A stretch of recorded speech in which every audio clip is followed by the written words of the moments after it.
morning. Now, I'm just pumped, just knowing that you're right there watching us right now on TVC. It means more to us than you could ever know. Top of the morning to you, Nigeria.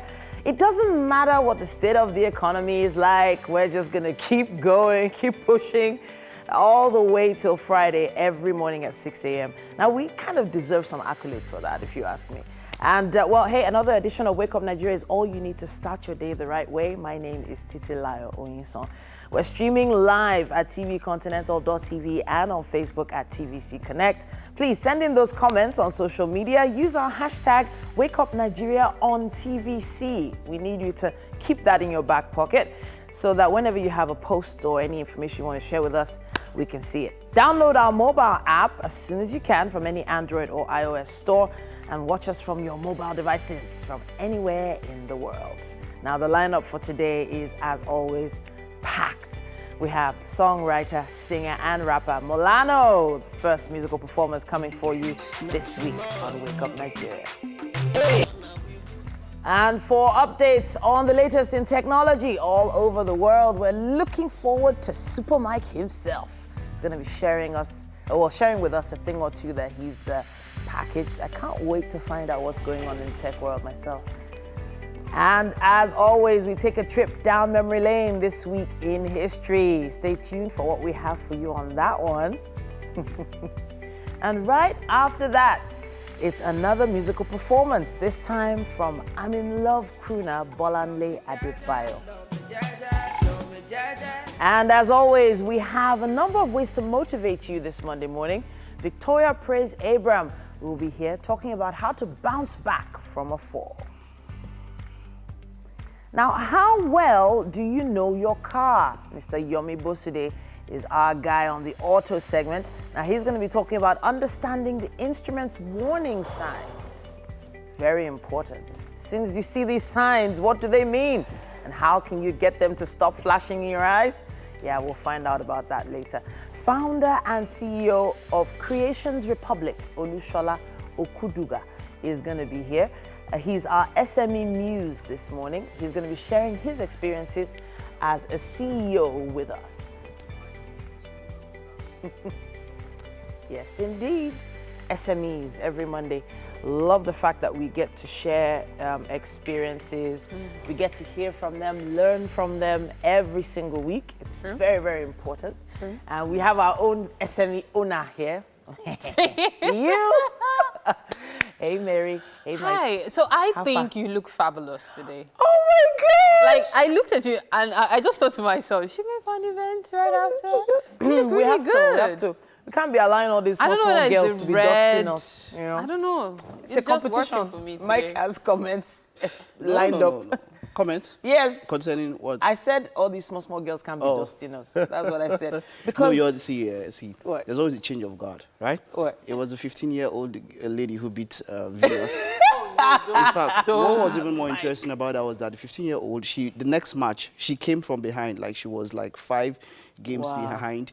She came from behind and even won again. So it will be a real fairy tale if she goes on ahead. Yes. What I'm trying to say is that there's always a time when there's a change of guard, and enjoy yourself while you but it doesn't last. mean we should not slay. No, Like of the course difference not. between she and Venus, Of course not. 268 or 69. Of course not. Imagine the ranking, and she, Of course and not. when she even won, she was so shocked. She was like, "My mentor, like I beat you." She was so excited.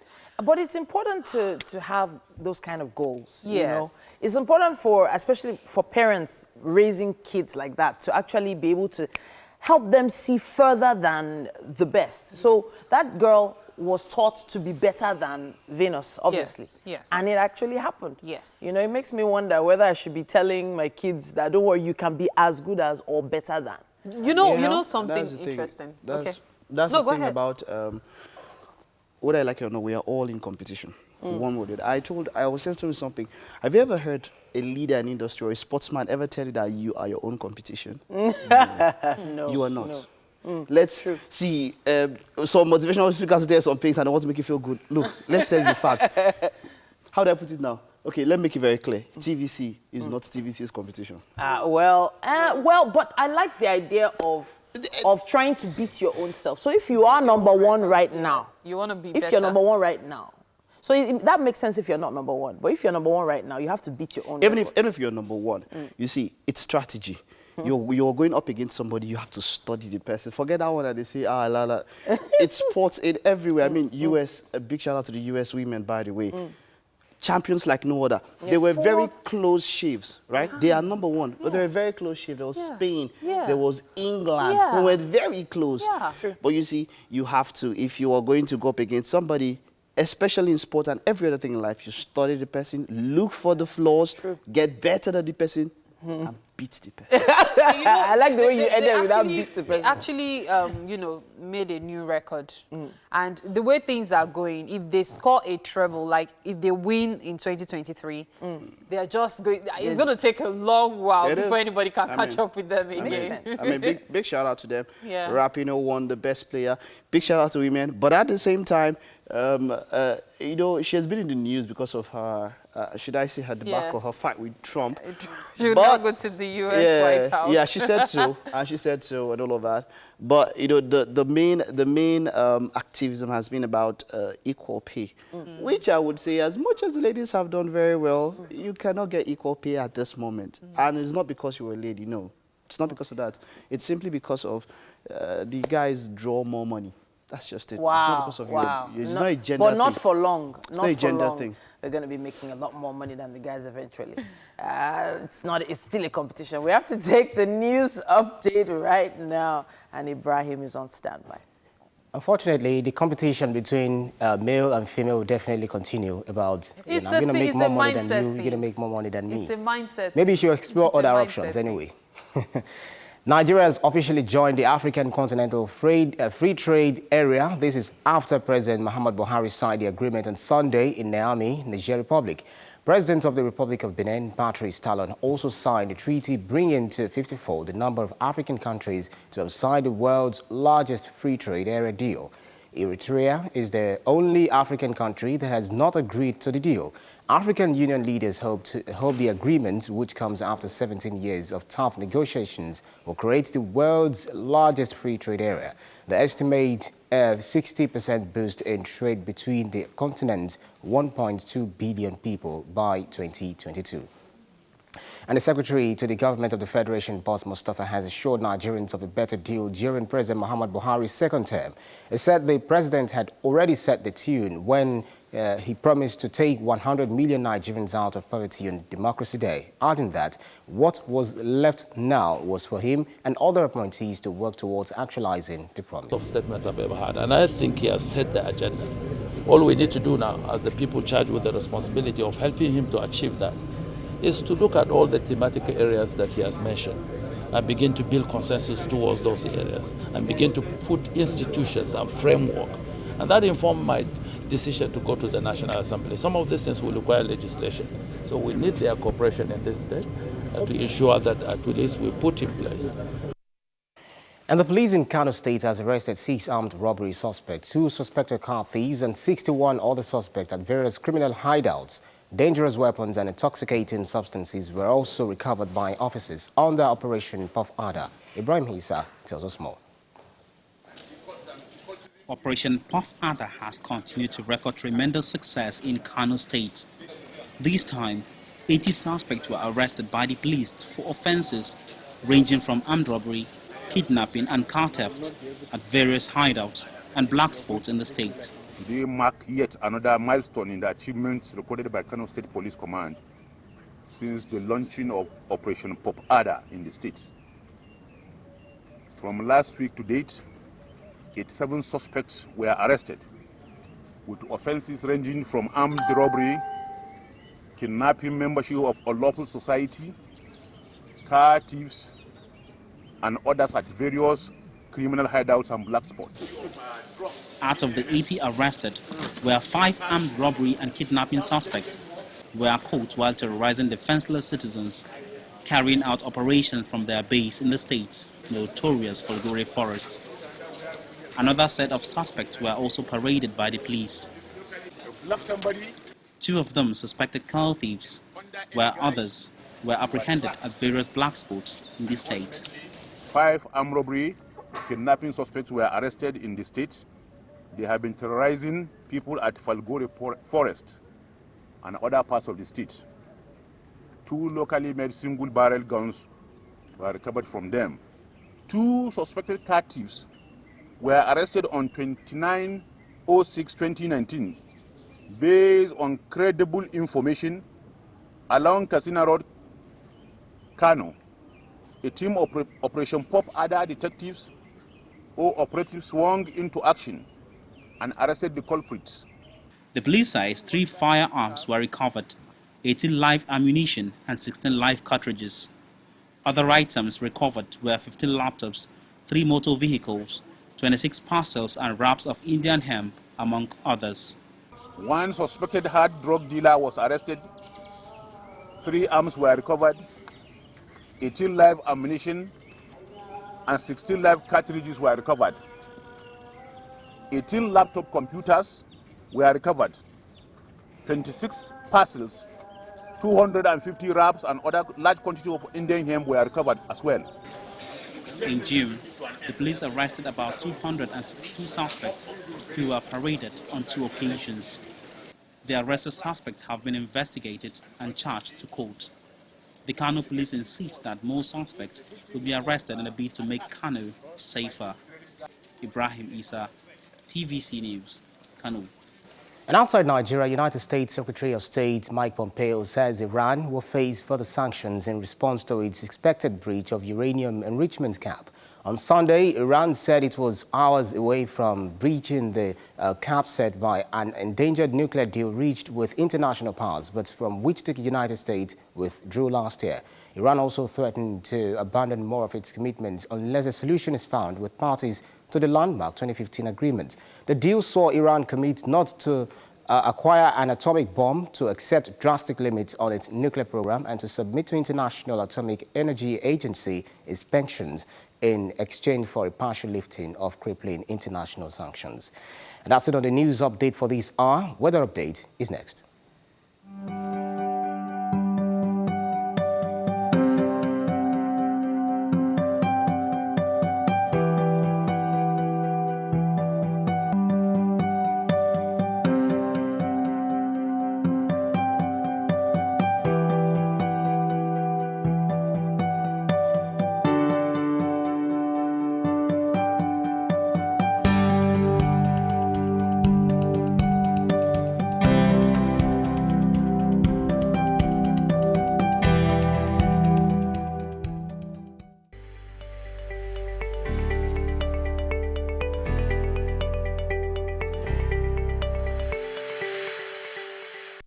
Reports are that that ball is still being searched for.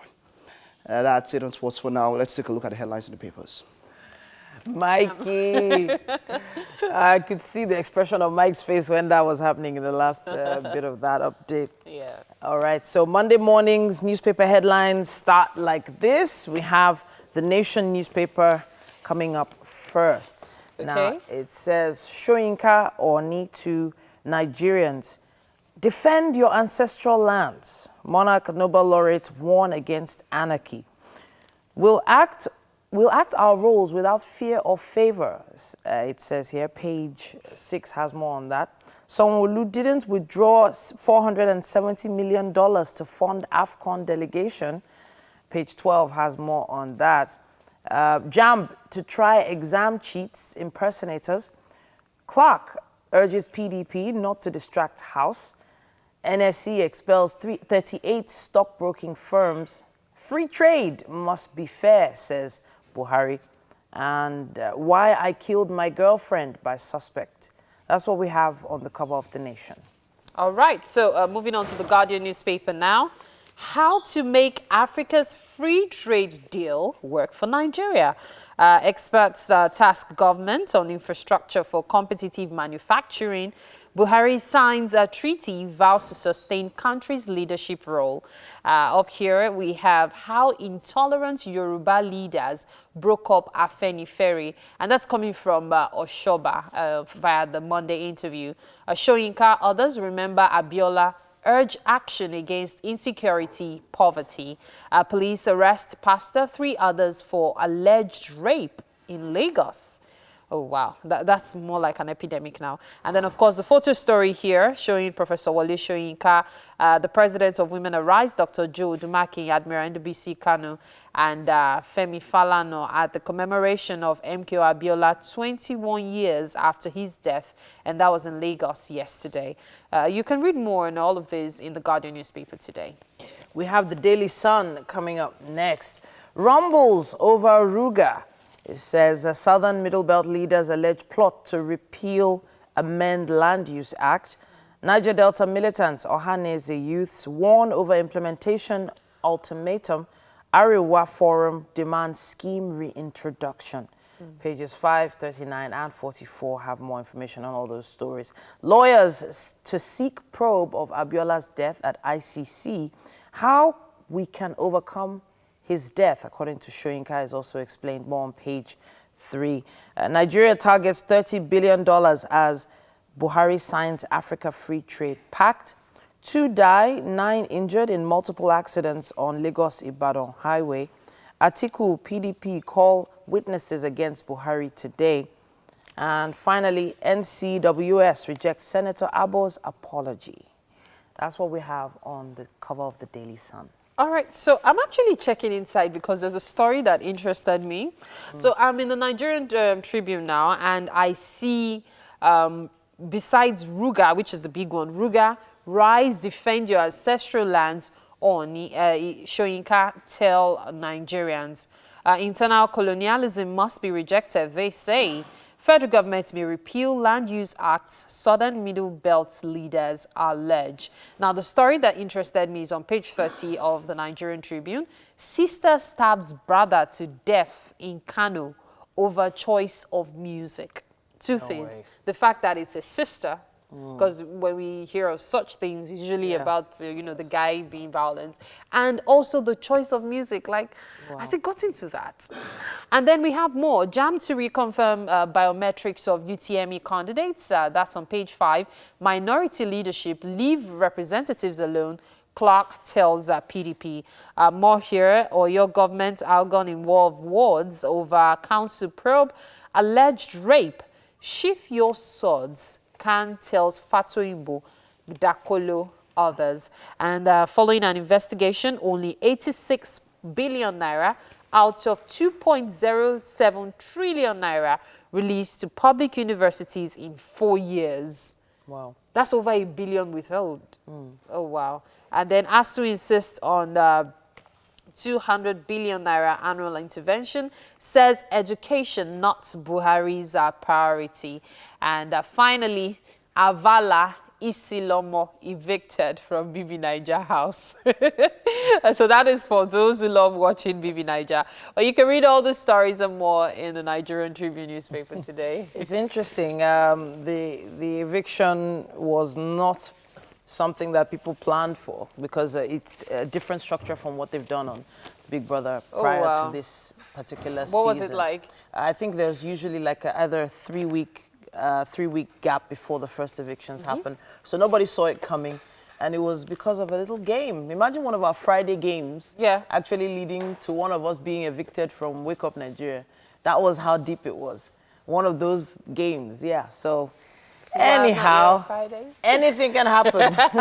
Okay, we have to take a little bit of a break in a bit, but we have been talking a bit about what's been happening with JAMB and the fact that those who have cheated in the past, who have got away with it, I don't think they will be advising anybody to do what they did anymore, because they're really coming for cheats and impersonators now. We've been hearing so many different updates on, cheats being tried and them being caught in the first place. All those special centers being closed down and all that.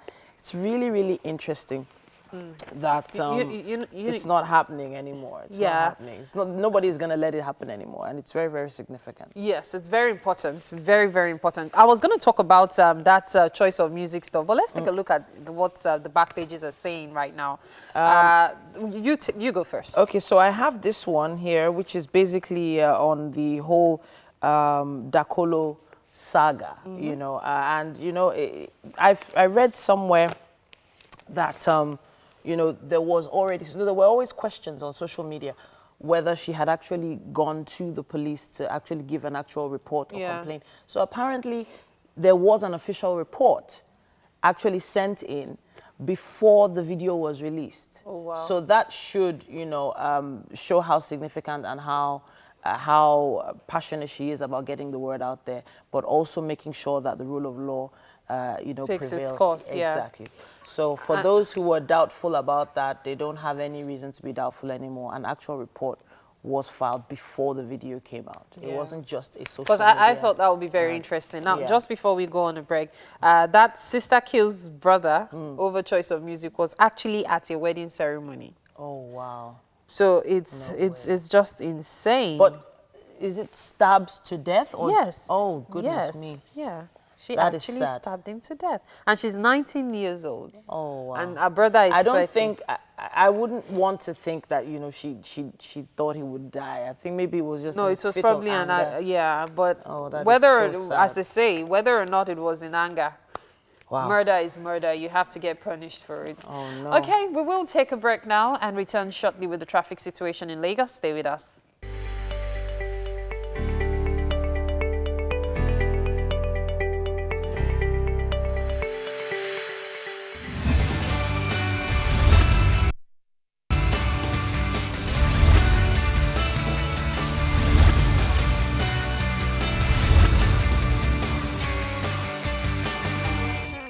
Welcome to Traffic Report in Lagos this Monday morning. You can be a part of this. You can send us reports at TVC Connect. Use the hashtag Wake Up Nigeria on TVC. All right, let's see how, if you're heading from Ajah, let's start from there. Heading from Ajah towards, say, CMS. Let's see, Ajah towards CMS.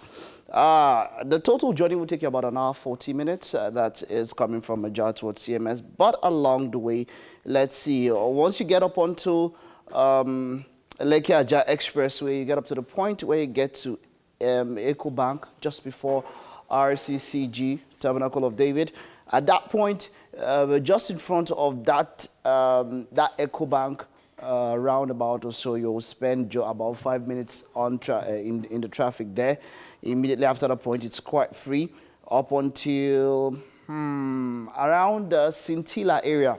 Now, you might be better served if you take that detour when you get to Scintilla. That gets you into Chevron, Chevron Alternative. That's by Scintilla Road. That place is better. Taking there would save you, say, about 10 minutes than continuing straight along the express. But then if you continue, it is very, very tight up until Freedom Way. Freedom Way, it clears up a bit. That is getting into like Freedom Way, leading you into Lekki Phase 1. Now, people tend to take a detour into Lekki Phase 1. If you do that at this point, you'd spend more time. You're better served continuing on the express.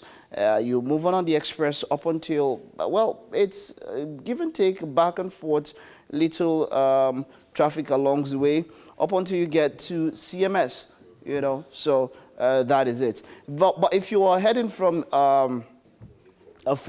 say, Ojota to CMS itself, Ikorodu Road at this point is a good option rather than 3rd Mainland Bridge. Let's see how long you're 3rd Mainland Bridge, man. Now, immediately after Oworo, once you climb onto the bridge just after Oworo, it picks up there, up until Ring Road, and it continues straight up into the island, straight up. So that would take you from on the bridge. You're going to spend just above an hour, 10 minutes on 3rd Mainland Bridge. That is heading from the mainland to the island at this point. You should have left earlier, right? You should have. But, well, so Ikorodu Road, let's see how Ikorodu Road is at this point. Well, heading up towards Maryland, that's where you're going to get the first traffic situation there. Maryland, it's quite, it'll take you just about 10 minutes to head past Maryland, and then moving on into Anthony. It's right there, Anthony, of course. Basically, just at those junctions and the detours where you turn, that's where you get traffic at this point. You get past Anthony, and then moving up into, it's slow and steady, I must say, up until you get to Djibo. Yeah, picks up there. From there up onto the island is quite tighter. But like I said, you are better served if you use that particular place instead of using Third Mainland Bridge. That place will definitely serve you well. Then, of course, in front of Tollgate, that's heading up into Oworo. Yeah, Tollgate heading up into Oworo at this particular point. Even from 5 a.m. was very, very tight. I mean, finding my way down here, it was quite tight at that time. And it definitely will not, it wouldn't reduce. It's still very much tight at this particular point in time. Okay, so ladies, do you have any updates there on social media? All right, so I have a few here via traffic butter. Ikeja long on route, Airports Bridge, inward Ikeja on the bridge, good to go. And that was about some minutes ago. Approaching Joel Ogunaike, also good to go. And moving up, I just want to make sure I'm as close as possible because of time difference. This says broken down vehicle on Third Mainland Bridge causing huge traffic. So if you're experiencing traffic and you're shocked, like, I left home early, that's why, okay? So there's a broken down vehicle on the Third Mainland Bridge, and that's what's causing traffic. And here, the traffic began from Dokpemu under bridge, presently at Cement bus stop in a standstill. This was about 15 minutes ago. So if you're just leaving Egbeda or you're just leaving Iyanokpaja, this is the reason you're going to be late to work today because of the standstill traffic, which is starting from Dokpemu. And for it to have started from Dokpemu 15 minutes ago, it means that it would have extended further by now. Quite a while. Yeah. Just prepare your mind for some traffic this morning. And then I here, have, just a minute. yeah, I have that exact one. Okay. That exact one was what I was about to read, the one you were coming up to. Okay. That's why I was trying to get it. So this says white bus just after Ikorodu BRT bus terminus, and another big red bus just after Ogun River Bridge towards Ajegunle from Ikorodu, both adding to the early morning Monday traffic. So if you experience traffic in that area, that is what's going on. We have another set of small white and yellow buses broken down before and after Mile 2 footbridge. That's actually further compounding the Monday morning traffic on the Mile 12 to K2 route as well. So quite a lot of updates there. When it comes to Idiroko onward Obanikoro, though, on Ikorodu Road, apparently it's good to go, as Mike said. And, well, I think I can hand it over to Mike now. All right, okay, that's all we can take on the report in traffic. Let's see what we have to talk about this morning.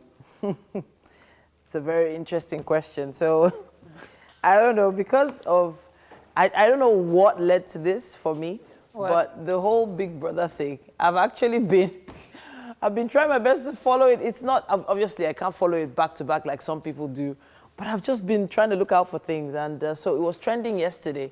Ebuka's outfit was trending yesterday. Why? For some reason. So it was a very interesting cut.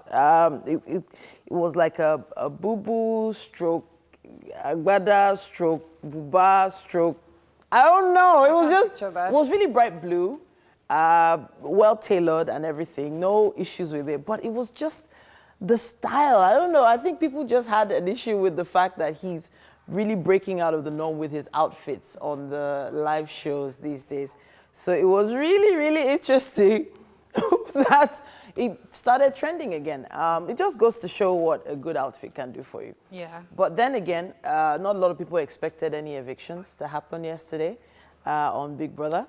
So that was interesting. 2 evictions from a marble game. I was just a bit confused about that. So very simple game. There are coins, actually. Yeah, so I know there were coins during the game, but and that led to 4 people being chosen to play the game. But the fact that it was that game that sealed their fate just made me think about how surface, I'm not going to say how shallow, how surface things can actually be in a competition like that. You never know what to expect. You never know what is going to hit you hard in the wrong way. It's actually sad for them. Like, I'm sure neither of them were expecting any eviction, at least not for the next 2 weeks. Yeah, You're true. probably expecting good food, all the hype. It's too early to come out of such a show. I don't know. Yeah. I don't know. Good food. That place is a nice place to go eat well. But from previous editions, people that come out early don't necessarily not make it. So, for instance, we know our very own Beyonce came out quite early. Anytime I hear of Beyonce and Bibi Naija, I doesn't usually look at this. I always remember this expression. Yeah. And you remember when it was trending on social media? Yeah. Nami up. Because the way he looked he's making it so well now. He's He's doing very doing well for himself. amazingly. Yes, Getting that's true. endorsements, performing all around the world. As in, really, when I say performing, I mean cooking. Yes, not it's performing. cooking performance. Cooking all over the world. It's really interesting what happens. Mike, were you looking out for trends? Yes, I was just checking out trends and all of that. So the win, the U.S. women, that's what I saw here trending the most. A lot of people are still talking about it. And there's a petition, very major petition that people are asking for numbers to sign and saying that women should have equal pay. And it's still the same. Yes, they give the same level of, about the same level of entertainment and all of that. But the opponents to that are saying that, which I think is justified, it is based on numbers. It's based on numbers. See, what are you bringing in? If advertisers are going to pay more for the male World Cup, I would not now go and split that money and give to the women.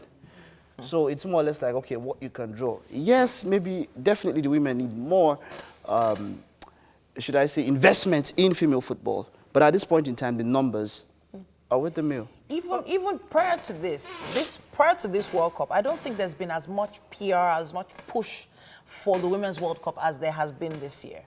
I think there's been a lot more effort this year to, project them in a better light. It always felt like God forgive me, the second World Cup, never something that could be considered the World Cup. Why can't they just call it the World Cup? Why do they have to call it the Women's World Cup? The Football World Cup is just the World Cup. Why does it have to be the Women's World Cup? Couldn't they give it something else, another name, another title? Yes, it could be some grand championship title or the other. They could find another name for it. The fact that it's already, because they put women behind it, people they're like, how many people are going to be watching that? No, the stadiums are full. I mean, the final had over 47,000 people tuning in. So it does have its own. You see, the issue, it has happened in tennis. You understand? The disparity has been closed down in tennis. Because in tennis, it's the same competition. They play in the same competition. Yeah, sure. So, you understand? You have the women's draw, you have the men's draw. So, but it's all, you don't fear female Wimbledon. Can't they do the men and women's World Cup together? Can't that ever happen? To the best of my knowledge, it is something that, can happen. Yeah. But the men's World Cup, so to speak, already started a long time ago, and it already has more clout. Of course. You understand? So maybe with time, it might work out that way. However, I've realized something about life. 10 years ago, I would probably think like this, like, why can't the women get it and everything? But I've realized that not so many people celebrate excellence. Wow. Like, there's a level to excellence being respected. Sometimes you can give your all, be the best in your field, but whoever it is that is in charge of your pay packets might not see it that way. They might say, oh, you're excellent, that's fine. Move on. Would rather have someone who isn't as excellent as you are. So it might be a case of, you would be shocked to realize that the U.S. men's team earn maybe twice or thrice or even 4 times more than these women who have been champions 4 times now, and they've won back-to-back twice. They've not won it yet. Yeah. I was going to say that with the tennis thing you said. Yes. During Wimbledon now, we don't hear women's Wimbledon. Sure. Do you get? You don't hear men's Wimbledon. Sure. And I think if possible, By the time, some moves should be made. By the time that was more publicized, it was a case of men and women already having their playoffs and championships. You know, this female football business is not something that has been as projected as male football. For crying out loud, just a few years ago, before even parents started accepting that their children could go into soccer, before that, it was a case of you are playing football, will you get inside and read your books? I want you to be a medical doctor. So things are changing. So Hopefully the reason why to get it better can happen soon. in Wimbledon, and because now you have a whole draw would have altogether 32 people, maximum 64 per draw. You understand? Those are the people that, so you can put them together. For a football World Cup, we are looking at each team at least 32. In fact, let's say 40 people per team coming together. That's one team. So 2 teams will take the personnel involved for 2 football teams is just about the whole US Open or Wimbledon or Roland Garros put together. So that can't happen. That can't happen. They can't put them together because this is a much wider thing. Understand? It can't happen. So, but the point is that you spoke about the men and the US men and all, but they're not paid by their countries. They are paid by their clubs. Yeah. Do you understand? They're not paid by their countries. No, I wasn't aware so of it's their clubs, right? So it's what they, I mean, come on, for crying out loud. But you get bonuses and allowances for playing for your country. So even if you get paid by your club, you still get paid by your country some bonuses. So that's the way it works. There's a lot that we definitely can't solve right here on the coffee table, but we're going to take a quick break and we'll return shortly.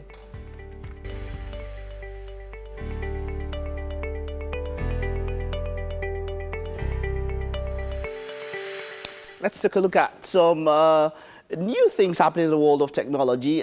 This first story will quite interest you. Now, wouldn't it be nice to have a solar panel that's only there when the sun shines on it? Well, that's the idea behind this particular research project, which uses shape-shifting materials to make a solar panel grow from a compressed state to an expanded one with nothing more than a change in temperature. Now, the flower-like prototype, which you can see, is a device made of what's called a shape memory polymer, which is a material that can be shaped when cooled to one form, then when heated will attempt to return to its original natural configuration. Now, in this case, the cool form is a compressed disc, and the warm one is a much wider one. The transition, which is demonstrated here in warm water for simplicity, takes less than a minute. It's guided by a network of hinge joints, the structure of which was inspired by the children's toy known as Hoberman Sphere, which changes from a small spiky ball to a larger spherical one when thrown. Now, that's quite interesting. So, in very, very much simpler terms, what it means is that when the sun is not up, it stays compressed. And then when the sun comes up, automatically, without you doing anything, it blows up and opens up into that spherical spiral shape that you can see to get in more sunlight and, of course, generate the power that you need from the sun. Okay, moving on from that. Now, Apple has added a feature called FaceTime Attention Correction to the latest iOS 13 developer beta. And it looks like it could make a big difference. And now that's quite an improvement, okay? And then the Australian Competition and Consumer Commission is taking Samsung to court over allegations it misled customers over the nature of various phones' water resistance. Now, Samsung has been depicting phones in or near to unsuitable environments such as swimming pools and oceans since 2016. The ACCC alleges that it didn't have a basis to make this representation. Now, various Galaxy phones are advertised as having IP68 water resistance, meaning that they can last in waters 1.5 meters deep for 30 minutes. But as the ACCC points out, that doesn't cover all types of water, and Samsung itself says that the Galaxy S10 isn't advised for beach use. Now, almost any phone is not advised for beach use. Yes, there are some that could withstand it. It's salty water, right? So much more than just water getting to your phone, there's salt included. Now, some phones have IP68 as a specification, and some have IP67. Now, for IP67, they can withstand just a dip into water. So say your phone falls down or water splashes on it, IP67, yes, it can withstand, but not as much as IP68. Now, for IP68, you can take up to 10 minutes even, or 30 minutes into water 10 meters deep. It can stay longer. So you have to check out your phone specifications. IP67, not as much as IP68, but then whichever way, don't go and try yourself. If the phone doesn't need to go into water, don't go and, especially the beach. If you want to beach, keep it far. That's salt water. It's almost harmful to everything that comes in contact when it's an electrical circuit and all of that. Okay, now moving on from that, Kim Kardashian West has won close to $2.8 million from the fast fashion company Misguided in a lawsuit claiming that the company used her persona and trademarks to sell replicas of her outfits, in part by continually tagging her on Instagram. Okay, now, hold up. Now, for those of you who tag anyhow, this is something that could cause an issue. Now, the issue of whether Misguided's Instagram behavior violated trademark law was never actually litigated, though the company just didn't respond to her lawsuit, leading to a loss. Now, in a default judgment last week, a California judge ordered Misguided to pay Kardashian West $2.7 million in damages and $59,600 in attorney fees. Now, she also ordered the company to cease using Kardashian West's trademarks in connection with the sale, marketing, or distribution of its products. And so, yeah, when you're big, social media can really make something out of you. So do be careful when you're using people's products that are trademarked. I think the best you can do is seek for permission. If you don't, then you definitely have to give credit. But then, in this particular situation, credit will not suffice. Giving credit will not suffice. You definitely have to seek permission. All right, a ban might be coming to Facebook as last Thursday, French lawmakers approved a measure designed to force tech companies like Facebook and Google to remove content that the French government deems hate speech, the Associated Press reported earlier last week. Now, the provision, which is part of a larger internet regulation bill, was adopted by the lower house of the French parliament on Thursday last week. Now, if it were to be fully approved, it will create a 24-hour deadline for social networks to remove hate speech from their platform once it's flagged. Now, the language included in measure requires companies to remove any content that incites or encourages hateful violence or discrimination based on one's race or religion, along with child pornography.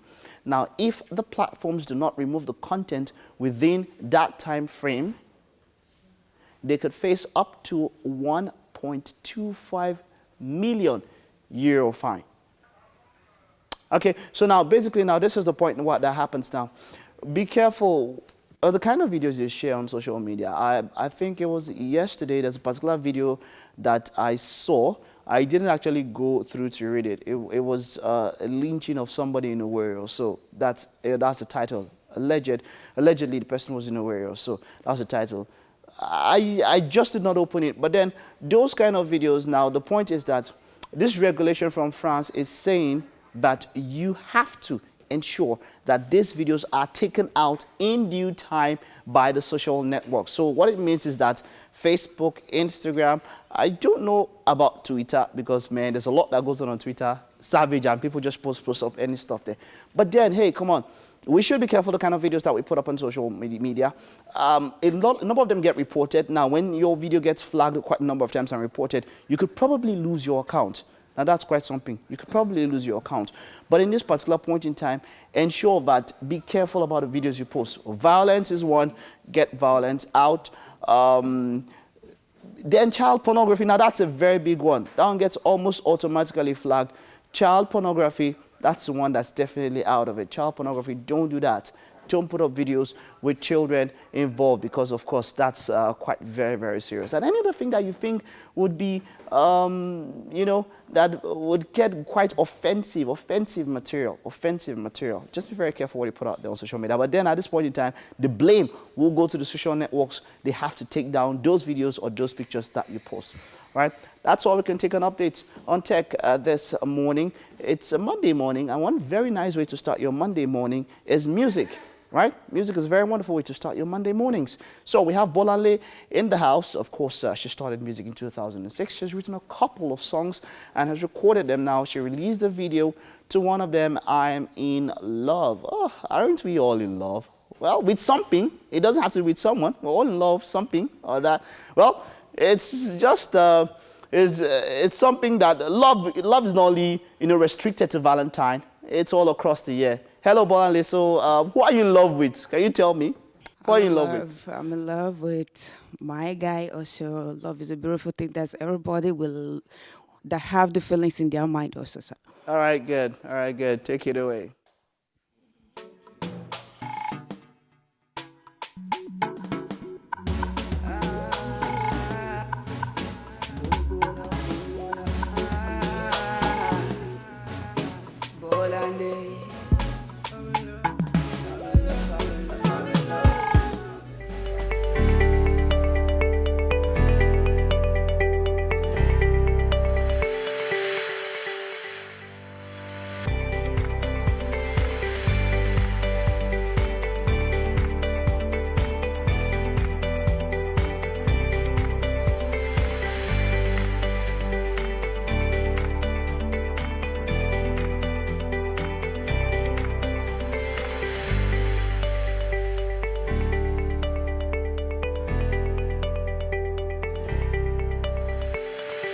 Top of the morning, if you are just joining, an hour has gone by on the show Wake Up Nigeria, but then don't worry, we have an hour and 45 more minutes to go. Yes, and we'd like to say that we are a really good way to start your week.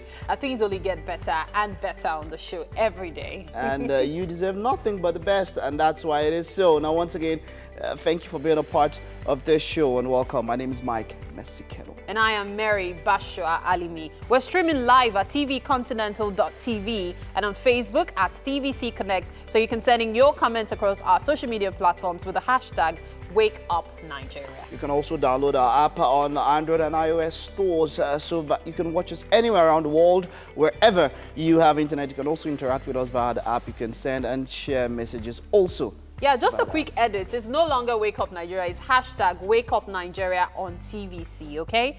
Hashtag Wake Up Nigeria on TVC. And talking about waking up, what better way to wake up than good food in the morning? We're talking about breakfast here. And Chef Tina is back. Hi, Chef Tina. Good morning. I can't wait to join you later. This is your carpet, Chef T. She wants to match up in height with this your dress, looking like action. Yes, so Action. kitchen action. Okay, Monday morning, you know how we do it. We take a trip down memory lane on This Week in History. Of course, stay tuned for the things that we have to show you on that.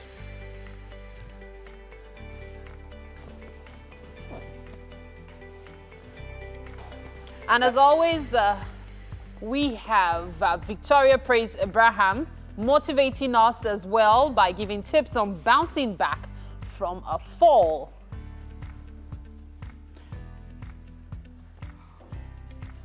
How well do you know your car? We have Yomi Bosude, who is our guy.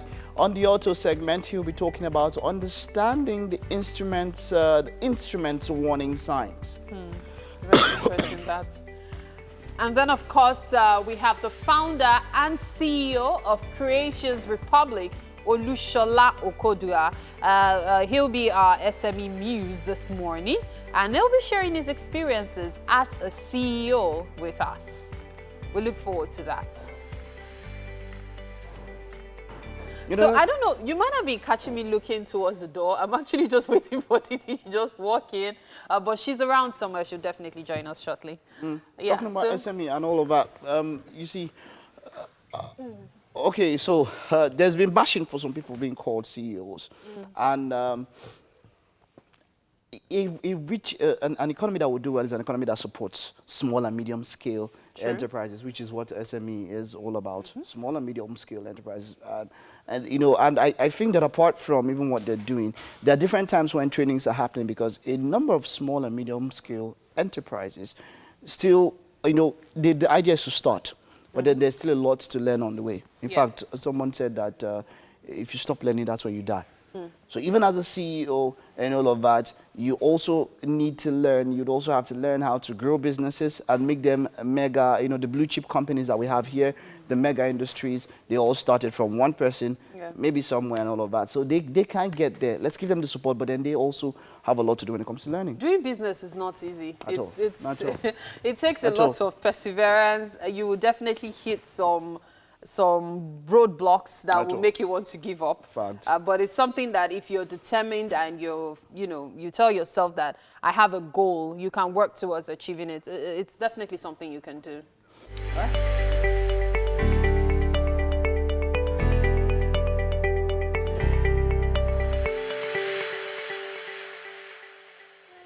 You know, that music, it's supposed to be for exercise, but it just makes you want to dance, doesn't it? And you know, we like nothing more than starting our week with Chef Tina's recipes. She's everywhere today. And of course, this morning she has another one for us.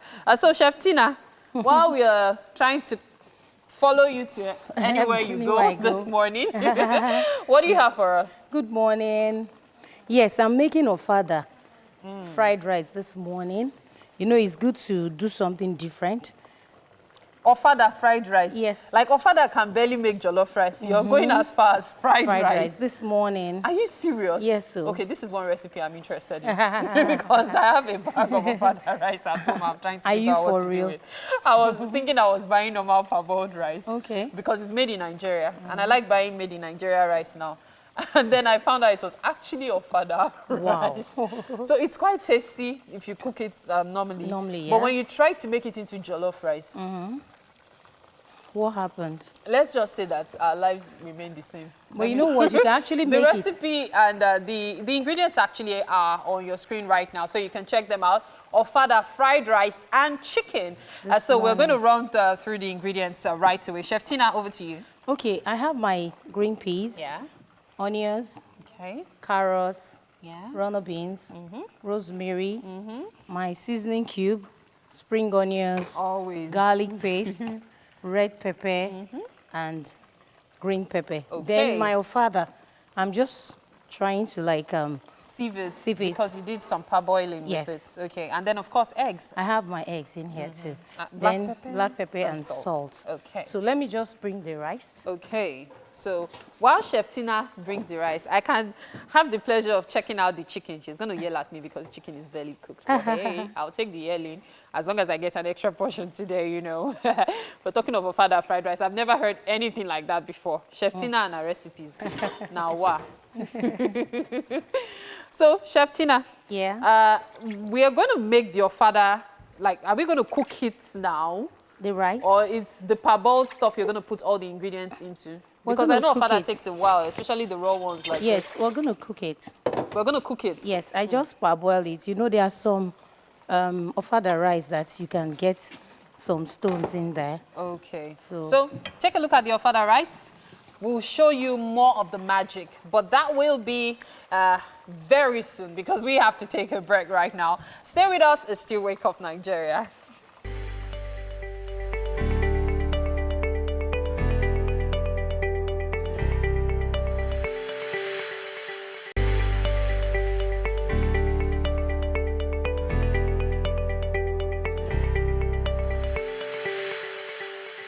Welcome back. It's about time for us to take the history segment here. This week in history, quite a lot happened, I have to say.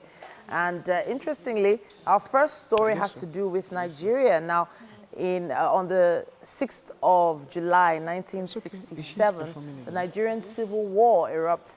5 weeks after its secession from Nigeria, the breakaway Republic of Biafra is attacked by Nigerian government forces. 6 years after Nigeria gained independence from Britain, tens of thousands of Igbos had to flee to the east, where their people were the dominant ethnic group. At the time, it was doubted that Nigeria's oppressive military government of the time would allow them to develop or even survive. So on May 30th, 1967, Lieutenant Colonel Odumegwu Ojukwu and other non-Igbo representatives of the area established the Republic of Biafra, comprising of several states of Nigeria. Now, after diplomatic efforts by Nigeria failed to reunite the country, War between Nigeria and Biafra broke out in July 1967. Ojukwu forces had made some initial advances, but Nigeria's superior military strength gradually reduced Biafran territory. The state lost all its oil fields, its main source of revenue. Without the funds to import food, an estimated 1 million of its civilians died as a result of severe malnutrition. Now, on January 11th, 1970, Nigerian forces captured the provincial capital, Owerri, one of the last Biafran strongholds, and Ojukwu was forced to flee to the Ivory Coast. 4 days later, Biafra surrendered to Nigeria. So that is just a summary. That is actually a long summary, but Yeah. it's still a summary because you can never finish summarizing this. Exactly. This story is very personal to me because my grandmom is Igbo. Okay. And she used to tell you stories, right? she not only told me, I have a few uncles who are also Igbo. And when they tell me some of the things that happened then, it puts me in a bad way because, of course, there are actually three sides to this story. Of course. We have the Nigerian side of it, the Biafran side of it, and the truth. So everybody's talking from their emotions. I would love to hear the stories that your grandmother told you. Well, if I start to tell the story, I'll probably never finish. So all I'll say is this: a lot of people died. A lot. My grandma lost quite a number of relatives during this struggle. It was a very painful one. It's one that many are still bitter over. There are times I speak to some of my relatives, even some friends that are Igbos, they are quite divided over whether or not to remain in Nigeria. Some family members will tell you that. You know, it's you know the way it was summarized there. It's enough for you to go and do your research and go into the story and maybe ask a family member about what happened during the time. I just wish we had time to keep. If you ask a family member, you will get a biased view. That's the thing. You will definitely get a biased view. So it's best to just stick to the truth.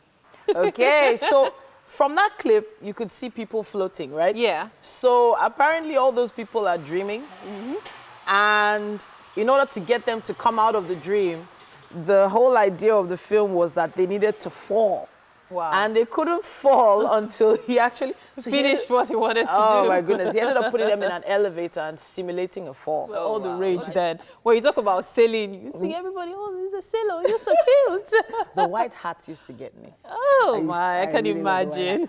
But, well, that's all we have for this week in history. So we're going to come back to the future now. Yeah. Does that make sense? The present moment. Back to the present. Yeah, exactly. Now it's time for another musical act. But Mike has a conversation he needs to have with our guest today. Yes. You heard her perform earlier. I'm in love. Bolale's in the house. So she's been in music for quite a very, very long time. It's great to have you, Bolale. You're welcome. Let's talk about that song, I'm in Love. I'm in Love. It's your first video. Why did you decide to use to shoot a video for this particular song? I'm in love with my guy. Also, love is a beautiful thing. Yeah. And then... Okay, so let's talk about shooting that video and all about what the song You're in Love. What inspired it? Yes, I know you spoke about you being in love, but let's talk about the video and all of that. Who shot the video for you, by the way? GZ. Okay, GZ. Okay, so what was your concept? What did you hope to achieve with the video? Making this video was really great, and because also it's my first video. Okay. So it's really great. So, what else do you talk about in your songs? In my song, I also talk about man should respect their woman because we deserve respect in the relationship because we face a lot of challenge in relationship when it comes to women. So. Okay. Thank you very much, Val. Thank you very much. It was great having you. And here's wishing you the best in your career. Thank you so much. Okay. Yeah, but just before...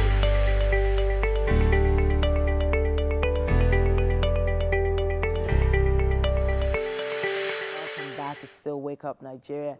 Now, life comes with its ups and downs, and there has to be a way to get back on one's feet when the downs come. Victoria Praise Abraham is here. She's here to give us tips on bouncing back from a fall. Welcome back to the show, ma'am. How you there? You look amazing as always. You do? All right, so this issue of a fall. So I think a lot of people have different versions of what a fall could mean. Okay. You know, so what different types of fall are we talking about now? Okay, you can fall into a ditch. Okay. I mean, literally. Okay, literally fall into down. a ditch. Yeah. So that's on that level. You can fall into a temptation. Okay. You know, you can fall into trouble. And there are all kinds of troubles, you know, financial troubles, marital troubles, you know, all kinds of troubles. You can be set up, you know, fall. Yeah, Set up to fall, you know, maybe by a friend that betrays you or a work colleague, you know, that maybe is envious of you and wants you in a ditch, you know. So there are all kinds of falls, you know, so it depends on the particular situation that you find yourself per time. Okay, so I'm thinking we should focus on the type of fall, financial falls. Yes. And then, of course, possibly falling into temptation. Yes. You know, so when it comes to financial fall, a lot of people go through that.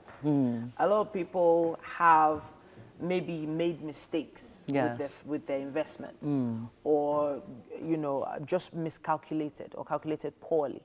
So how do you climb out of financial fall? Well, the first thing you need to realize is that you need to note that the fall is not the end of the world. Okay. No matter how terrible that particular situation is, you need to let yourself know that it's not fatal. Okay. You understand? It's not fatal. And that you need to be grateful that where you are could have been worse. You know, so you need to, because the Bible says, in all things, give thanks. So even in your fall, you need to take a moment to be thankful that it's not fatal and it's not the end of the world. So basically, once there's life, There's hope there's for a better tomorrow. So you need to also embrace hope, you know, in whatever situation you're going through. And back to your question of if a fall in a financial situation, you need to take stock of where you are presently. How did you get into that financial mess? And determine in your mind that you're going to get out of the financial mess, no matter how difficult it is. I like the idea of, you know, taking stock of where you are. Yes. The fact that some people got into a particular mess, some people say they don't even know how it happened. That's the first thing they say. Yes. But there has to be a way to find out how it happened. You need to be able to pause and actually ask yourself, how did I get into this mess? Because if you can situate that, then you can work out of the mess. You know, so that's the first step after you've given thanks for whatever the situation you've been in. And just generally, whether it's a financial situation, a marital situation, you need a strong support system, you know, to help you climb out of the ditch. So support systems, especially at home here in Nigeria, sometimes it can be shaky. You know, especially when it comes to finances. It's hard to rely on, you know, people that have probably previously even been relying on you, you know. So it's delicate. Yes, but you still need some form of support. It could be a counselor, it could be a spiritual mentor, you know, it could just be looking up to God, you know, for direction, for guidance, just to be able to get out of your fall. The next thing that you need to do, especially if it's a financial situation, is ask yourself, what else can you do to earn extra income? Okay. You need to diversify your portfolio. You know, obviously look at your financial state and say to yourself, maybe I can earn an income doing this. You might need to retrain, for instance, you know, and go back to school or take a short course to learn a new skill so that you can start to earn income from different streams of income, not just relying on one income. That's the problem with a lot of entrepreneurs. No, it's interesting. We should go down the entrepreneurial route because a lot of people have made business decisions that were probably not guided.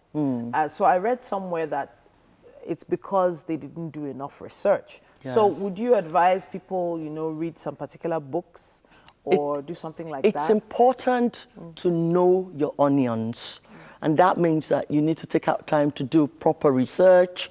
You need to take out time to read books widely in your field. You need to do research. I mean, the beautiful thing today is that we have Google. I'm sorry if that's no, not, go ahead. but we have Google. So you can literally go online and check about people that have done what you're trying to do before. Or have been in a similar situation. Or have been in a similar situation as you and see how they got out. So there are books, there are research papers, you can get expert advice if you can afford to pay a token, So all that is important. All right, so now climbing out of the fall is one thing. Yes. But staying out of it is another.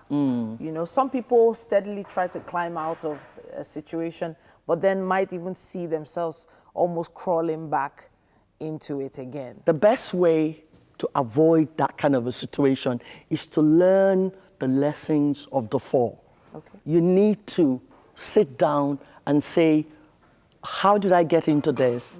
What can I learn from this particular situation? Was it a wrong decision? Was it wrong timing? Was it a wrong relationship? Was it a mix of all of this? So when you've been able to, track the way, what exactly took place, then you learn from your mistakes. Because if you can't learn, you can't live. To be able to live in life, you really need to learn lessons daily. For instance, if it's a matter of betrayal, then you need to watch that particular relationship and try and do better next time. I have to say a big thank you to you, Victoria Praise Abraham, author of some amazing books as well. I didn't mention that earlier. All motivational books, I have to say. Yes. And she's been here talking to us about climbing out after a fall. It's really, really great that you're here, and we'll hopefully see you very soon. Hopefully. Thank you so much. Now, I know that Mary has been on standby in the kitchen with Chef Tina. The smells coming from that kitchen are tantalizing. I thought you'd never get here. Believe me, I can't wait to dig into this. It's very interesting. But so far, so good. Chef Tina, while you're fixing this, could you tell us what we've done so far? Okay. Very interesting process, I must say. I actually parboiled the rice with just little salt. Then I use vegetable oil and onions to fry the ofada rice.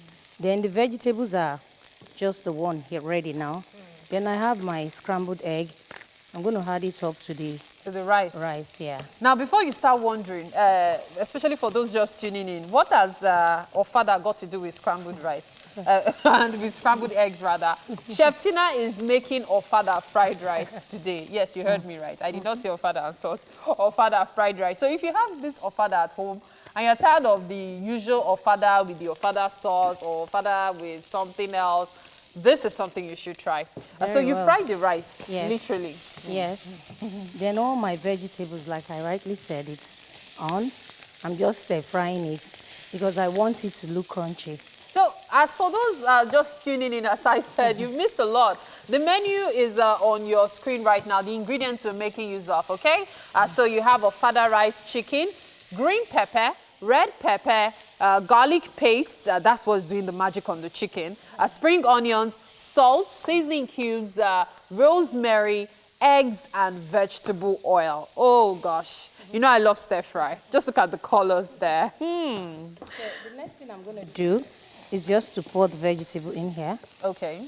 Just pour so you boiled the rice, you parboiled it. Parboiled the rice. Then you fried the parboiled rice. Yes. Then you added a bit of water to cook it so the rice would be soft. Yes. Okay. Then you added the green peas. Green peas, yeah. You know green peas is hard. Yeah. So you can parboil your green peas, just steam it for a while, then you add it up. Then the next thing that will go in now is my scrambled egg. You're actually not kidding. You're making ofada fried rice. Hey. Yeah, I see. Oh, wow. This is it. I wish you had a fair sound view of what I'm seeing here. But of course, the camera is doing justice to that. Ofada with egg, scrambled eggs, making fried rice. This is a great way to use your local rice, especially for those saying, oh, it's limited. There are a lot of things you can actually make use of when it comes to your ofada rice. Yeah. And yes, the chicken, I found it very attractive. You know how it is when you have chicken, and all this needs now for me is just the barbecue sauce. It looks really tasty. Yeah. So it's ready. Ofada rice is ready. The fried rice. Oh, wow. Could you run us through how we got this chicken looking so yummy?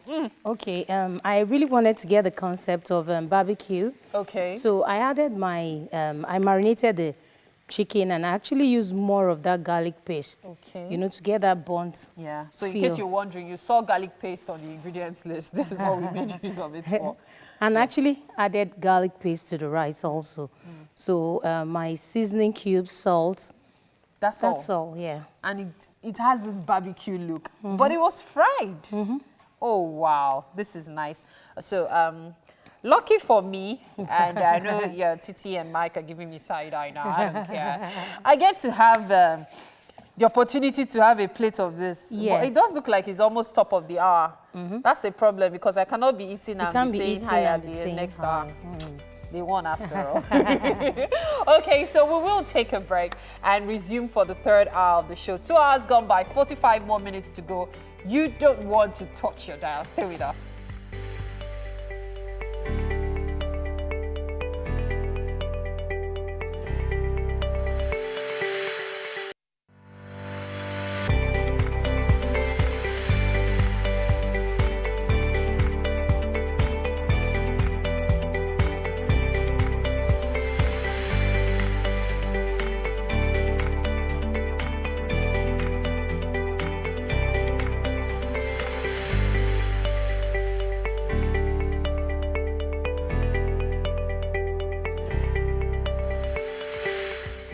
Hello. Now, so far, our morning has been a ball of fun. Hopefully, yours has been too. We hope that we encourage you so that any Monday blues will be off. That's the idea of Wake Up Nigeria. My name is Mike Kano. And I'm Titilayo Oyinson. Now, another way you can watch us is to live stream with us.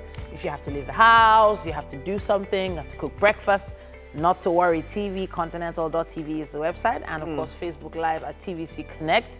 Please use our hashtag. Our hashtag has been, reformed. Modified. Any way you want It's now to put it out hashtag Wake Up Nigeria on TVC. The app is also available. You can download that app on your Play Store. That's for Android, and of course your Apple Store for iOS. You can watch us anywhere around the world, wherever you have internet via the app. You can also communicate with us via the app. Please do. We can't wait to hear your see your messages. And now some of us are going to be getting to know our cars better this morning. We have Yomi Bosude coming into our garden today, talking about understanding your car's instruments and the warning signs they give. Has your car been breaking down a lot? Not to worry. We'll definitely be giving you some insight into why that could be happening. Then founder and CEO of Creations Republic, Olushola Okoduga, will be our SME personality this morning. He'll be sharing his experience as a CEO with us, his challenges and all of that, doing business in Nigeria. Yes, indeed. Now, Titi, earlier, Yeah? I was mentioning the fact that today is International Town Criers Day. Town Criers Day. Yes, and you know that's more or less our job, especially those in TVC News Nigeria. So we are town criers. We are town criers, really. Wow. We have to spread the information. We need to let everybody know what's going on. And so, you know, in some countries, they still use town criers. Yes. I think it was just recently that even in the UK, yes, like maybe when there's a wedding or a new royal is born. You'd remember when the baby was born. Yes, a town crier actually announced it. Yeah, bring out the frame and read out what's on it. Traditions. All those, the monarchs, the monarchy. Yeah. They tend to do a lot of traditional things. You know, they don't want to lose that part of their custom and all of that. They do stuff like that. And there are some other few in things. Yoruba land, you go kereo, kereo. But now our town criers are all on Twitter. Yes, we have a lot of town criers on Twitter. They're always crying about something. And sadly, a lot of the things they cry about are just not really relevant. Like, they complain about what somebody wore, what somebody didn't wear. So it will get to a point whereby it's social media is just, I don't know, it's communication. It's not, it's here to stay. Everybody, it's just a representation of who you are. Basically, so it's here to stay. Not many people have been representing themselves. It's not a case of... There's someone on my TL who actually pointed out the fact that he went for a job interview and, or rather, he applied for a job and he was in his office when he was called. Apparently, on, a wide screen, they were observing his tweets. Wow. And that was what earned him the job. The fact that he was tweeting responsibly. You know, we talk about drink responsibly. True. This had to do with tweet responsibly. So we need to also understand that our social media is accessible to everyone around the world. So when you apply for jobs, you should be very careful what you tweet. Apparently, even when you're applying for a visa now in the US, there's something... They ask for your handles. Yes. And so there was a particular person at the US consulate where we were last week. And the person said, I have to take picture with this consulate too, so that I'll post it, so that when I'm applying for a visa, they will be like, okay, yeah, this person was invited to the consulate, so they're okay. You know, that kind of thing. But it does go to show that, you know, things have really changed. Things have changed. And so what some people do now is they have the official handle, then they have the play handle. Yes. Where they don't. So when you're asking them for their handle, when you go for a job, they'll give you the official. Handle. How many handles do you have, Mike? No, just one. Just one per this thing. You know, only one handle. The whole. Why should you have more than one? Except maybe a business or something. Okay. So if you want a business handle and all that, which is a separate entity from you, then of course. But as a person, except I also want to project another kind of character, an alter ego, a different persona or something. I mean, we've had people who. In fact, most of the time, some parodies, they'll even let you know, okay, this is me, this is my parody account. I tend to give a particular type of content via this handle. So it's just like Avicii. It was after his demise, we found out that he actually had another Instagram handle. Wow. And all he did there was post stuff he would really like to project as an individual. We have...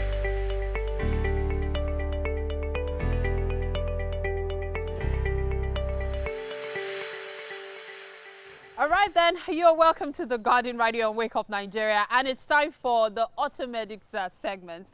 Now, talking about cars today, as a novice, I've got the expert here, Yomi Bosude. How are you doing today? I'm very well, and you? Great to be here with you. Like, this is my first time talking cars. Interested. Okay, so today we're going to be talking about warning signs in cars. I don't think we should be doing that here. We should check it out in the car. Go in. And see what signs to look out for when you want to go out in the morning. So Yomi, tell me. Great. As a novice, this is where you start from. I don't know anything, so I want to learn.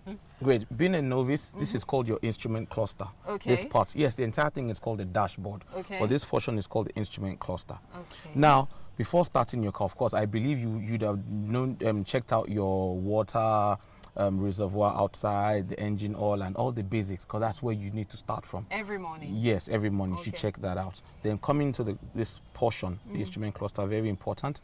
You have your temperature gauge here, this temperature dial over here. Okay. Right? Okay. Now, this tells the temperature of the car.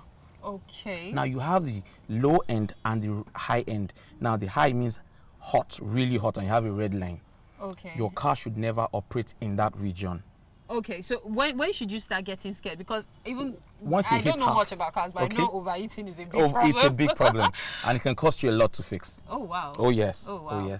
Okay, so at what point should I start worrying? Like, is it supposed to be like the gauge should be in the middle? In the middle, yes. Oh, Once so it starts to rise above the middle, you start to get worried. Start to pull over somewhere safe. Have someone call your professional mechanic or have someone help you check it out. Okay. Once it starts to go above that midpoint, then there's a problem. Okay. All right? So never let it go past that midpoint. Once it starts to rise, it's cause for alarm. Okay. Because overheating can ruin your engine. Oh, wow. So yes. What else do I need to know? Okay, when you leave, once you understand that now, you then come to this other sign here that looks like a kettle with water dripping. Oh, okay. Yes, that's your engine oil warning sign. Engine oil? Yes. So that deals a lot, it's just like the water deals with cooling the engine. This also deals with lubricating the engine. And part of the function of the engine also is also to cool the engine. Oh, wow. So once that light starts to come on, it stays on or it starts to flash. Cause for alarm as well. So the moment it begins to flash, you need to, despite pouring oil and doing the right checks. Yes. Oh, okay. And of course, it's a warning sign that either your oil is getting low. Okay. You might have low fluid in it. You might also have a weak oil pump. Oh, okay. Yes. So it doesn't mean it's damaged, but it's just that it's weak. It might be damaged as well, so it's on its way to go. I'm going out. Okay, so what else do I need to know here? The battery sign. This other small rectangle here that has a minus and plus sign. Okay. So once that light 2 comes on, another reason to take note. I see all the lights on. I'm scared. Does it mean something is wrong here? No, because the car is not running yet. When I turn on the car, all these lights will go off. Okay. Yeah, but once you're in this point, okay, when the car is not running, all the lights will stay on. Okay. Yes, but once you start it, it will do a system check and everything goes off. Okay. In most cases, when there's an issue, that particular warning light would stay on. Okay. Do you understand? Okay. So this one over here, the battery warning sign, is very important. Okay. If you ever have it come on, pull over to a safe place, call your mechanic as well, or check out what's going on. First, it might be a sign of a weak or bad battery. Okay. On a battery that's on its way out. Okay. You might have an issue with your serpentine belt, the serpentine belt. Okay. That's also called the fan belt. Okay. Because it's meant to go around the alternator. Oh, wow. So you also have a warning. It might also be a sign of your alternator going bad as well. Just that battery sign? Just that battery sign. Okay, what else is there to learn? We also need to look at your check engine sign. Check engine, but you've just talked about the engine oil? No, the check engine is this other yellow or amber looking one here. Okay. A lot of vehicles have it on and this car still drives. Yeah. And it doesn't seem like there's a problem. Yeah, because I've always seen that in some vehicles. Oh, and wow. Yes, but of course, there's a coded problem in it. Now, the only way to find out what the challenge is, you need to hook it up to a scanner, to a scan tool. Go to your mechanic, like Autocentric Garage, and you have that checked out for you. They will hook it up to a scanner, then you interrogate the car and find out why the warning sign is on. So it's not normal to have that on? No, it shouldn't I'm stay mentally counting how many people I'm supposed to tell now to go have that checked, because I see that on in many vehicles and everyone just thinks it's a breeze, nothing to worry about. Okay, so what else do I need to know? Also, when you have this light over here on, stay on, that has the door sign, some people ignore it, but it's a warning sign that one of your door is either opened or your trunk. Sometimes it's your bonnet, your trunk being your boot, or but your some bonnet. Cars usually give off sort a of buzzing alarm. sign. Yeah. Not all vehicles. Some will just have the light on. Oh, so that is one way to know, by observing that light. Okay. And not just observing the light. Another point to share is you need to constantly monitor the screen. Okay. This is your information center. When you're driving? When you're driving, every other time, just look at it because that's where your warning sign will come off. I've literally rescued someone that her car was overheating and she didn't know. She just kept driving. Wow. But I noticed the steam from the bonnet.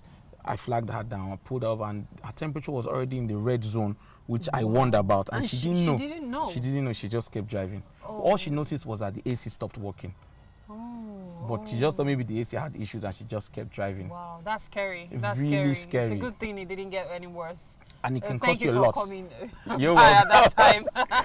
Okay, so I guess that's about all to learn. For today, yes. For today. This is something. But then never forget to do your checks in the morning. Yeah, because when you do that, it can save you a lot. Actually, with your temperature sign, coming temperature dial hitting red, it might be as a result of low coolant or low water in the radiator system. Something as little as that can cost you a lot. if you don't pay attention. Okay. So I urge you as a novice to pay attention. Like, I don't know anything about cars. Now, just to help you understand why all the lights are now, Okay. it's common. See, all the lights have gone off. Oh, they're gone. So this car is in great condition. Great condition. If we shut all the doors now, this light will go off. If we strap up, your seatbelt warning sign too will go off. So everything is fine? Everything is fine. Okay, so I'm not about to explode in a car. No. Thank you so much, Yomi Boside, for being on the show today. My pleasure. I've learned a whole lot about cars, and I'm still learning. All right, so we're moving straight to Titi. She has something interesting for us. Hi, Titi. Mary, you look like you're having a bit too much fun out there. I don't know what's going on. Isn't it the same car signal topic we discussed earlier today? All right, nice one, guys. Nice one out there. We have to move along. We have our SME segment up next. Olushola Okodua is the CEO of Creations Republic, which is a cutting-edge marketing communications company based right here in Lagos. The venture was funded to help businesses and nonprofits and governments tell their stories and project their works to the public through branding and advertising. Now, to explain a lot more on this is the CEO himself. Now, when I heard the CEO was coming, I was expecting an older guy, a more buff, more robust But don't I look person. older?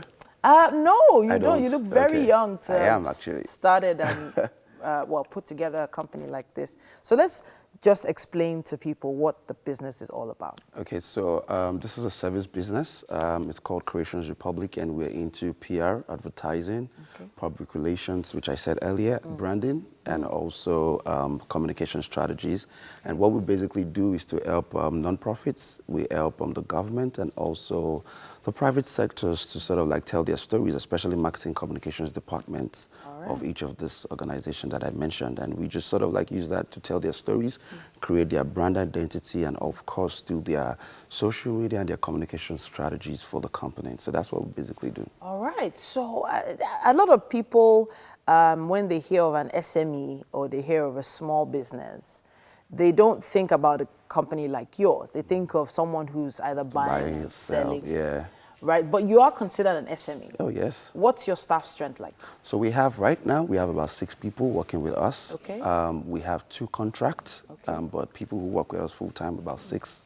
And it's been amazing. I mean, getting the people to be a part. You know, one of the things that I realize is that many times a lot of people do not want to work with what they call a one-man business, and especially SMEs. They feel like, oh, what's the hope for them? You know, things like that. But it's been challenging so far. But of course, it has its own ups and it has its own down, and of course, has its own good side, which is when the money shows up in the bank account. Hopefully, it does regularly. Hopefully. So this means that you had to have had a very strong vision before you could even bring people on board to join you. What was that, the vision all about? So first, I was working in a company before, and I worked there. I'd worked for about 5 to 6 years before, and I was just tired. I was tired of waking up very early by 6 a.m. and going out to the island every time I leave on the mainland, and I'll have to drive down and there'll be traffic and I won't get to work until like sometimes 9:30, and my boss will yell at me and say all of those things. And I was just tired, especially the traffic and all of those things. So after a while, I said to myself, you know what, this is what I've been doing for a long time. I think it's about time for me to, you know, start my own business and see the opportunities out there. And so I just moved and I decided to do it. It was not easy like it's sounding right now, because it was a lot of mental, you know, thought and thinking through the process. And basically, I just wanted to create a brand that would help bring solutions for SMEs like myself, and also corporate organizations like other people. And so I just felt like, you know what, let me just do this. So I started out with myself first. It was only me. And I was the accountant, I was the lawyer, I was the HR, wow. And I started in my house, you know. And sometimes my wife would be the cook, because I would stay at home, she would bring food to me. Wow. And sometimes, because she studied accounting, and sometimes she would also help me, you know, do my accounting issues and all of that. And Eventually, we added a staff. You know, I brought in someone, and the person worked with me for about 6 months, and he left because after a while we couldn't pay. You know, and so he left. And then later, I sat down with a mentor and walked through my business plans, and eventually started adding on people. So what I think people buy in is the product, what we want to sell for people, the possibilities of doing something new that is different, especially in the marketing communication space. And I think when people hear that side, you know, people who are working with us, they feel like, okay, this is good, let me be a part of it. You know, of course, their salaries also is actually important to them. I can see that you're smiling through this now. I can imagine what a challenging journey it's been like. But we'll be talking a bit more about this after this quick break. Wake Up Nigeria continues after this.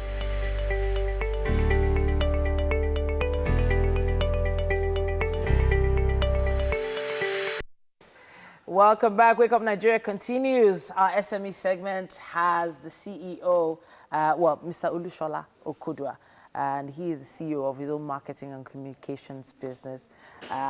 Sorry, the name of the business one more time? Creations Republic. Creations Republic. I wanted to say Creatives Republic. Okay, no, it's I didn't want to get it wrong. Creations Republic sounds really, really interesting. But I know that there must have been some bumps in the road along the way. I would love to hear one of your stories with regard to getting investors, getting people to infuse money into your business. Tell me what's Okay, so at the time I left the company I was working, I was earning quite okay, quite well. And like I said, I was tired of just, you know, the 9-to-5 life. And sometimes by the end of the month, before the end of the month, the salary is over and you have to, so I wanted something that would, you know, sort of like come steady for me. And so I just decided to start the business. And I had some funds with me to start the business. And again, the good side of my business is that it's a service business. So I'm not selling products, so I didn't get an investor. Okay. Of course, I spoke to a few friends. I spoke to one of family and friends to sort of say, hey, I'm starting my business. How do you guys want to support? And sometimes they would say, oh, we're going to support you through prayers. So the best I got was support through prayers, no support financially. Wow. But it was just basically, I remember the first job I got, which was like a big job. The first job I got was about 60K. Wow. And at that time, it was like, oh my God, 60K, I'm going to stay on this SME walk, you know? Because at that time, it was actually big money for me, even though, and there was a time I went about 2 months without getting any, you know, any contract or any job. It was that time I told and interestingly, I was about getting married at the time.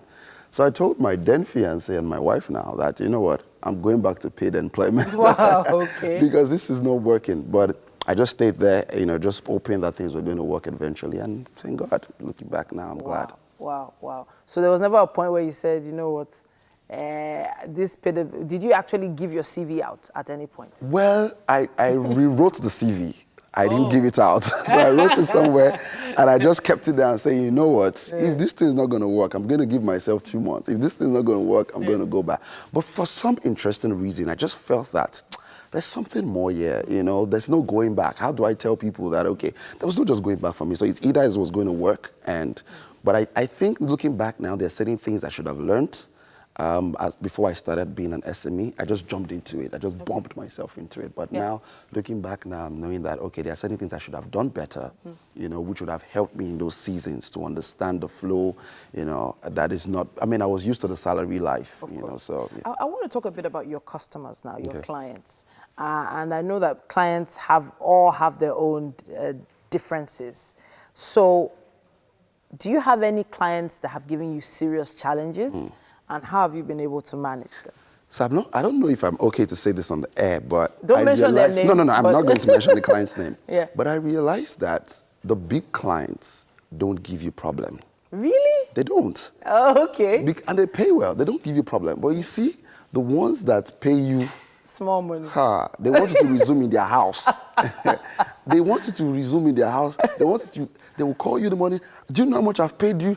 They give you serious problems. Wow. And managing clients is a lot of work because of our type of business. They don't want to relate with your staff. They don't want to talk to somebody else in your company. Talk to the CEO. They want to talk to the CEO. They want the CEO to attend to their briefs. They want the CEO to come for presentations. Even when you send your staffs over for presentations and consulting, they'll say, no, they don't want, they'll send the staff back and tell you have to come. Even if you're out of town, you have to come and meet them. And so the demand is quite much. And also, when, of course, when you have maybe little challenges in the business or the project you're doing, they expect that you get it fixed in time and things like that. And of course, at the same time, sometimes people even go, another way, talking to you in ways that you would never even take. But of course, because they are your clients and you want to keep them, you just say, yes, ma, yes, sir. So in your version of events now, is the customer always right? Well, if they are watching me on air right now, yes, they are always right. Forever, they will be right. If they are. But there's never a situation where you've had to tell your customer, you know what, sir, ma, this is Well, not there was happen. one time I had to, send a letter from our company saying that I don't think we should continue. Wow. This relationship, because You actually had to send that? Oh yeah, I had to, and Wow. this person is a friend, so it wasn't like, and I realized that it wasn't just working, so it was just the right thing to do. Just send a letter and say, sir, you know what, I'm not sure this would work because some of the things you are expecting. So the way it works, they give you a project to do maybe communication advisory or communications plan for a campaign, and they want you to do HR work in the process. Wow. So it's not clearly stated, and you're trying to say that this is not what we agree, this is the brief, and they're saying, no, we've paid you, you should. And I'm like, no, this is not what we agree. So that's a major problem with the service business, because sometimes it's not totally spelled out. It's more or less you have to do it this way to do it that way for it to work. So yes, I had to do that one time, and I don't plan to do it ever again. Okay, but the fact that you were able to share that with us, there's probably someone listening right now that needed to hear that, because they've probably been battling with one client or the other and it's just not working. Because I do believe that if you waste time with that client, you're not getting anywhere and you're still exhausting your resources at the same time. Absolutely. But for all this hard work you've done, we'd like to reward you for coming to share your story with us. Oh. We have an amazing meal that's been prepared by Chef Tina, and it's about time for us to go and see exactly what she's been up to. Okay. Please join us. Ofada rice. Yes. Yes. Ofada rice on your screen right now. Right. You're welcome. Welcome to the kitchen. Thank you. So, Okay, I'm supposed to sit down. Thank you. Please sit. You're welcome. Yeah. Thank you, sir. This is Chef Tina. Hi, Chef Tina. And Chef Tina prepared breakfast today. Chef Tina, tell us wow. about today's meal. Okay. Look at I that. just want to